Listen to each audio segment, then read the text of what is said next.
So NMAX B2 mga par, so pinalitan na si Gunyal na plus 6. Ayan, so bali gagawing 221cc yan mga par. So NMAX B2, ginagawa na yan dito sa shop mga par. So ang kumana na ito ay si Christian.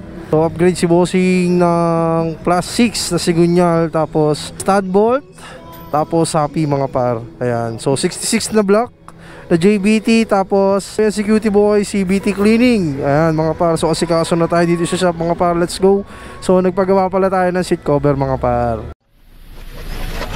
Yes, 221cc mga par. So ginabitan ng plus 6 na si Gunyal, tapos JBT na block, tapos TRF na 2225 na TRF mga par, tapos CRP na valve spring. Po syempre pinalitan na rin yan ng mga valve seal. Yan, 7mm na sapi. So meron na rin ito sapi. Tapos i-degree na lang to ni Boss Eman. So ayan si Boss Eman mga par. So shoutout nga pala sa may-ari nito. Sana magbayad ka ng maayos sa labor kasi naghahanap buhay yung tao dito mga par.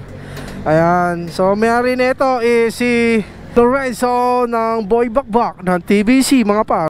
Yes mga par, so NMAX B2 na 221cc. So bali naikasa na dito sa chassis. So kinabit dyan is JBT na block, tapos TRF na 2225, tapos syempre mga par internal head. So may Shopee na rin siya dahil pinalitan niya to ng Sigunyal na plus 6 mga par. Ayan no, so sobrang busy ngayon dito sa shop mga par. So dito si Foreman. Por, isang kaway naman dyan por. Yun.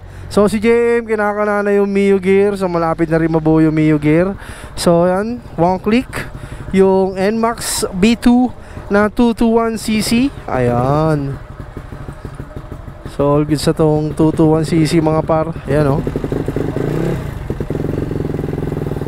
So one click yan mga par. So all goods na yung NMAX B2 na 221cc mga par. So sa mga gusto magpa-build ng makina ng NMAX Aerox Honda Click, ayan, so PM lang kayo sa Jeg at syempre kay Marvin Vlog. So yun lang mga par. Maraming salamat sa lahat ng sumusuporta sa Jeg. At syempre lagi kayong mag-iingat. Peace out.